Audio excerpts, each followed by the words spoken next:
जय हिंद दोस्तों, स्वागत है आपके अपने YouTube चैनल स्टडी वे 2.0 में। तो जैसा कि आप लोग भी सोचते होंगे कि हम लोग वीडियो गैप कर करके बना रहे हैं, इसमें हम लोग की प्रॉब्लम नहीं है फ्रेंड, बात को समझिए। हम लोग भी चाहते हैं कि वीडियो रेगुलर आए, लेकिन कुछ समस्या हो जाने के कारण वीडियो गैप हो जा रहा है।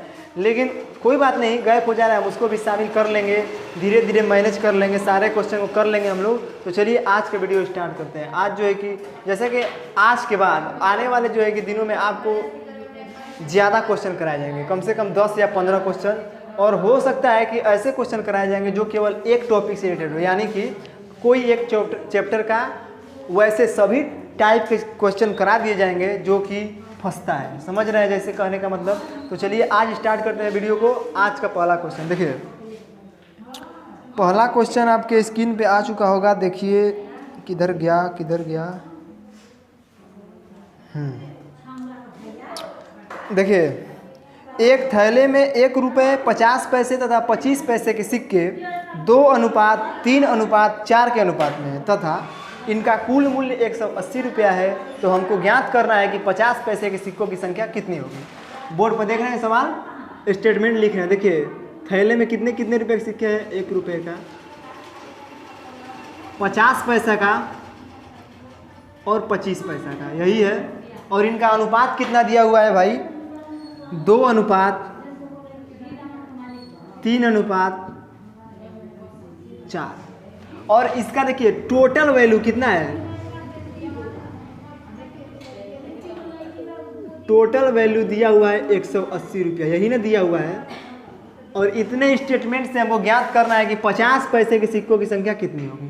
तो बस सिंपल सी बात है, हम इसको ज्ञात कर लेते हैं। देखिए हमको केवल इतना मानना है कि जो अनुपात में दिया है हमको अभी यही मान लेना है कि उतना ही रुपये का सिक्का है। अगर 1 रुपये का अनुपात 2 है तो हम मान लें कि 1 रुपये के सिक्कों की संख्या केवल और केवल 2 ही है। तो अगर 1 रुपये के सिक्कों की संख्या 2 है तो टोटल मूल्य कितना हो जाएगा, 2 रुपये, यही होगा। दूसरा क्या दिया, 50 पैसे के सिक्कों की संख्या 3 है, तो इसका मूल्य कितना होगा, 1.5 रुपये। अरे भाई 1.5 रुपया ना होता है, एगो 1 रुपया होगा, एगो 8 ना होगा, दोनों मिला के 1.5 रुपया हो गई। तीसरा बोल रहा है कि 25 पैसे के सिक्कों की संख्या 4 है, तो अब बताइए कि इसका टोटल मूल्य कितना होगा। अगर 25 पैसे के 4 सिक्के लेंगे तो उसका टोटल मूल्य 1 रुपया होगा। तो यही मेरे पास मूल्य निकला तीनों सिक्कों को मिलाने पर, एक 2 रुपये, एक 1.5 रुपये, एक 1 रुपये। अगर इन तीनों को जोड़ते हैं तो कितना आता है, 4.5 रुपये। अब आप ध्यान दीजिए बात को, इन तीनों को जोड़ने पे 4.5 आया, लेकिन सवाल में क्या दिया है कि नहीं, टोटल वैल्यू 180 रुपये है। तो इसी 4.5 की वैल्यू कितना है, 180। तो 1 का वैल्यू कितना हो जाएगा, 180 बटा में 4.5। तो हमसे पूछा है 50 पैसे के सिक्कों की संख्या कितनी होगी, तो 50 पैसे की संख्या कितनी है, 3 है। तो 3 का वैल्यू निकाल देंगे। 3 बराबर क्या हो जाएगा, 180 बटा में 4.5 गुणे 3 का वैल्यू 3 लिख देंगे, गुणा कर देंगे। तो अब बताइए, अगर यहाँ से दशमलव को हम हटाते हैं तो यहाँ पे गुणे 10 भी लिख सकते हैं। अब देखिए 45 चौके कितना होता है, 180, सब में गुणा कर देंगे, बराबर 120 सिक्का। यानी कि 50 पैसे के सिक्कों की संख्या कितनी है, 120। और यही मेरे प्रश्न का आंसर हो जाएगा। आप लोग को अगर ऑप्शन दिख रहा है तो देखिए ऑप्शन नंबर कैट में दिया हुआ है। तो चलिए इस सवाल को समझ गए होंगे। अगला सवाल देखते हैं। देखिए ये सब सवाल पूछा गया है किसमें, तो आप लोग के आरआरबी के परीक्षा में, रेलवे के एग्जाम में।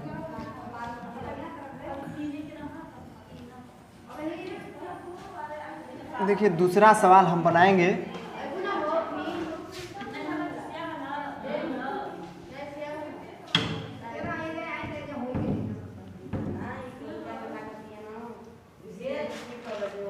देखिए दूसरा सवाल क्या है, एक बार पढ़ रहे हैं। दूसरा सवाल आपके ब्लैक बोर्ड पे आ चुका होगा। देखिए दिया हुआ है P अनुपात Q अनुपात R, क्या है, P अनुपात Q अनुपात R का वैल्यू कितना दिया है, 1:2:4। तो हमको जानते हैं क्या ज्ञात करना है, रूट में 5p² plus Q² plus are square. इसी का वैल्यू ज्ञात करना है, जैसा कि सवाल में दिख रहा होगा, जो सवाल लिखा हुआ है वही लिख भी दिए। अब देखिए इसके लिए एक सिंपल तरीका आपको बताते हैं। ऐसे सवाल में आप सोचेंगे क्या रखें क्या नहीं रखें, तो हमको एक कांस्टेंट मानना है। हम मान लें कि वो कांस्टेंट कितना है, के है, बस इससे मेरा काम चल जाएगा। अगर यहाँ पे 1 लिखा हुआ है तो इसके यहाँ पे 1 के लिख देंगे अनुपात। यहाँ पे 2 लिखा हुआ है तो इसके यहाँ पे 2 के लिख देंगे अनुपात। अगर यहाँ पे 4 लिखा हुआ है तो इसके यहाँ पे 4 के लिख देंगे। अब बताइए अगर ऐसे लिख दिए तो क्या अनुपात में कोई फर्क पड़ा? नहीं, क्योंकि के से के कैंसिल हो जाएगा।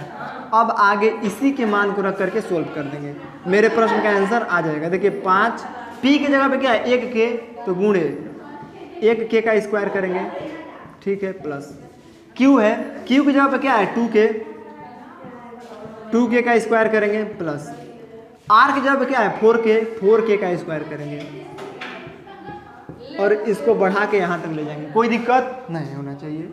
आगे देखिए अब इसको क्या करते हैं, अब इसी को हल करते हैं। 5 के स्क्वायर, कोई दिक्कत यहाँ नहीं, प्लस अगर 2 के का स्क्वायर करेंगे तो 4 के स्क्वायर, प्लस अगर 4 के का स्क्वायर करेंगे तो 16 के स्क्वायर। अब बताइए के स्क्वायर सभी में है और सभी जुट जाएगा। अब जोड़ते हैं 5 4 9 और 16 9 25 के स्क्वायर। अब बताइए अगर रूट में 25 के स्क्वायर है तो हम इसको क्या लिख सकते हैं? अगर इसको भी नहीं समझ में आए तो देखिए हम एक लाइन में और तोड़ देते हैं। इसको यही लिख सकते हैं 5 गुणे 5 गुणे के, यहाँ से 1 के बाहर, यहाँ से 5 बाहर, यानी कि कितना हो जाएगा 5 के, और यही मेरे प्रश्न का आंसर हो जाएगा। तो ये सब सवाल बहुत इजी है, लेकिन फंस जाते हैं स्टूडेंट, इसीलिए इसको कंसेप्ट में हम बता दिए हैं। चलिए इस प्रश्न का आंसर हो जाएगा 5 के, जो कि ऑप्शन नंबर सी में दिख रहा है। अगला देखते हैं, एक सवाल है बहुत ही अच्छा क्वेश्चन, पार्टनरशिप से होगा। चलिए इसे मिटाते हैं।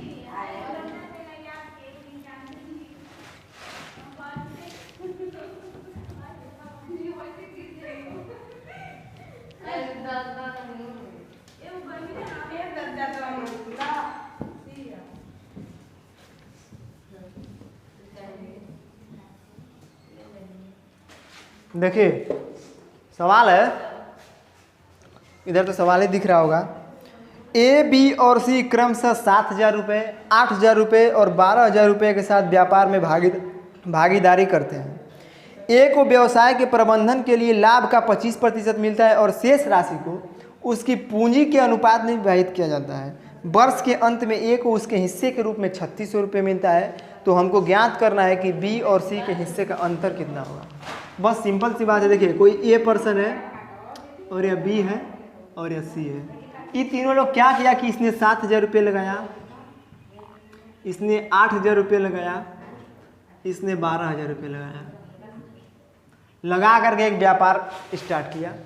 इसमें ए एक सक्रिय साझेदार है। सक्रिय कहने का मतलब कि व्यापार को देख रेख का काम कौन कर रहा है? ए। अगर देख रेख का काम कर रहा है तो इसको टोटल लाभ का 25% मिल रहा है। तो चलिए उसको पहले बाद में जानेंगे, पहले इसको हम अनुपात में लिखते हैं। तो अनुपात में लिखने का मतलब कि यहाँ पे 3 जीरो है, इसको कैंसिल कर देंगे। यहाँ पे 3 जीरो, यहाँ पे 3 जीरो कैंसिल हो गया, यानी कितना अनुपात बचा? 7:8:12। अब बताइए कि ए को 25% व्यापार के प्रबंधन के लिए मिलता है, तो कौन कौन देगा? बी देगा और सी देगा, दोनों अपना 25% देंगे। तो अगर यह टोटल 8 रुपये का लाभ कमाता है तो 8 का 25% ए को दे देगा। तो यहाँ पे देखिए 8 का 25% का मतलब 1/4 कटाएंगे तो कितना? 2 रुपये, यानी कि 2 रुपये किसको ले आकर दे देगा? ए को। तो इसमें प्लस 2 ऐड करेंगे। और यह 12 का 25% ए को ले आकर के देगा, तो 12 का 25% का मतलब 1/4, यहाँ से 3, यह 3 रुपये किसको ले आकर दे देगा? ए को दे देगा। अब कुछ लोग को समझने में कठिनाई होगी 25% का मतलब 1/4 कैसे होता है। अब देखिए 25%, एक बार देख लीजिए, सबको देख के चलना है। तो क्या ले सकते हैं इसको? 25/100, और इसी को काटते हैं तो 1/4 आता है। तो हम इतना न लिख करके केवल और केवल इतना लिखे हैं, यानी ए को टोटल कितना मिल गया? 5 रुपये यहाँ से मिल गए इन दोनों के अनुपात से, और इसका 7 तो है ही, यानी कि टोटल इसको कितना मिल गया? 12। अगर ए को 12 मिल गया तो बताइए बी को कितना मिलेगा? इसी में से 2 रुपये कम न हो जाएगा तो कितना हो जाएगा? 6। और सी को कितना मिलेगा, जितना था उसमें से 3 रुपये कम हो जाएगा यानी कि 9 रुपये। अब बताइए सवाल का स्टेटमेंट में बोला है कि ए को कुल कितना मिलता है 3600 रुपये, यानी कि इस 12 का वैल्यू कितना है 3600 रुपये है। तो एक का वैल्यू कितना हो जाएगा 3600 बटा में 12, कटाएंगे कितना हो जाएगा 300। तो अब बोल रहा है कि बी और सी के राशि का अंतर बताना है, तो यहीं से अंतर निकाल लेते हैं। कितना है 9 में से 6 घटाएंगे 3, यानी कि 3 का वैल्यू निकाल लेंगे जो कि हो जाएगा 900 रुपये। और यही मेरे प्रश्न क्या हो जाएगा आंसर, जो कि आपको ऑप्शन नंबर किस में दिख रहा है, देखिए ऑप्शन नंबर दिख रहा है बी में। तो ये सब सवाल जो है कि भले देखने में लगते हैं कैसे भी, आप बनाएंगे एकदम आसानी से बनेंगे, कोई दिक्कत नहीं होगा आपको। चलिए देखते हैं आज का लास्ट क्वेश्चन, उसके बाद कल से जो है कि कोई ना कोई चैप्टर स्टार्ट होगा जिससे कि रेगुलर उस चैप्टर का महत्वपूर्ण सवाल आपको बता दिया जाएगा। तो चलिए देखते हैं आज का लास्ट क्वेश्चन त्रिकोणमिति से होगा।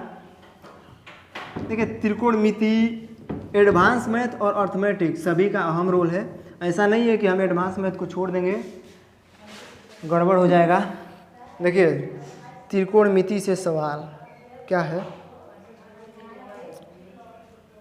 देखिए दिया हुआ है कि tan square theta plus cot square theta बराबर 5।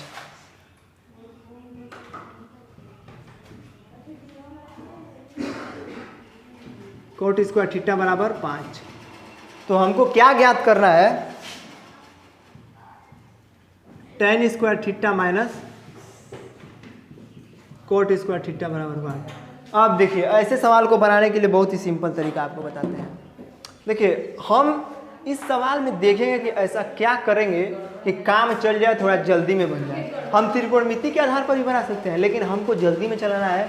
तो आप लोग अलजबरा में फार्मूला पढ़े होंगे, अगर नहीं याद है तो आप प्लेलिस्ट में वीडियो मौजूद है, जा करके देखिए, वहाँ पे सिंप्लीफिकेशन नामक चैप्टर में इसको बहुत अच्छी तरह से बताया गया है। क्या होता है x प्लस 1 बटा में x बराबर अगर a हो तो x माइनस 1 बटा में x बराबर रूट में a स्क्वायर माइनस 4 होता है। यहाँ पे लिखिए होता है, नो सस्पिशन, और यहाँ पे लिखिए इफ, अगर ऐसा हो तब। तो बस और कुछ नहीं करना है। देखिए स्क्वायर से आप मत घबराइए, ये tan है तो इसको क्या लिख सकते हैं 1 बटा में cot square theta plus cot square theta. इसको पहले लिखिए या इसको बाद में लिखिए, कोई फर्क नहीं पड़ा क्योंकि प्लस में वैल्यू है। यहाँ पे लिख लीजिए 1 बटा में cot square theta minus cot square theta. देखिए ऐसे ही बना सकते हैं एक तरीका और, tan को मत चेंज कीजिए, cot को चेंज कर दीजिए तो क्या हो जाएगा tan स्क्वायर थीटा प्लस 1 बटा में tan स्क्वायर थीटा। झंझट ही खत्म हो जाएगा। अब इसको मिटा करके इसको यहीं पर चेंज कर सकते हैं। देखिए वैसे भी बात वही होता है, लेकिन कोई दिक्कत नहीं है। देखिए कुछ लोग को बाद में गड़बड़ हो जाएगा। देखिए इसको क्या लिखेंगे tan स्क्वायर थीटा माइनस 1 बटा में tan स्क्वायर थीटा। बताइए हो गया कि नहीं इसी फार्मूला के आधार पे। तो अब इसका वैल्यू a है तो इसका वैल्यू रूट में a स्क्वायर माइनस 4 होता है। तो इतना का वैल्यू 5 दिया है तो इतना का वैल्यू क्या हो जाएगा रूट में 5 स्क्वायर माइनस 4 बराबर रूट में 25 माइनस 4 बराबर रूट में 21। और यही मेरे प्रश्न का आंसर हो जाएगा। तो आई होप आपको आज के सारे क्वेश्चन बहुत अच्छी तरह से समझ में आ गए होंगे। मिलेंगे हम लोग नेक्स्ट डे और अच्छे क्वेश्चन के साथ, और अगले दिन कहीं कहीं से क्वेश्चन नहीं होंगे, कोई एक चैप्टर होगा उसके सारे इंपॉर्टेंट क्वेश्चन होंगे। तो चलिए मिलते हैं, तब तक के लिए जय Hind, Vande Mataram, take care, bye.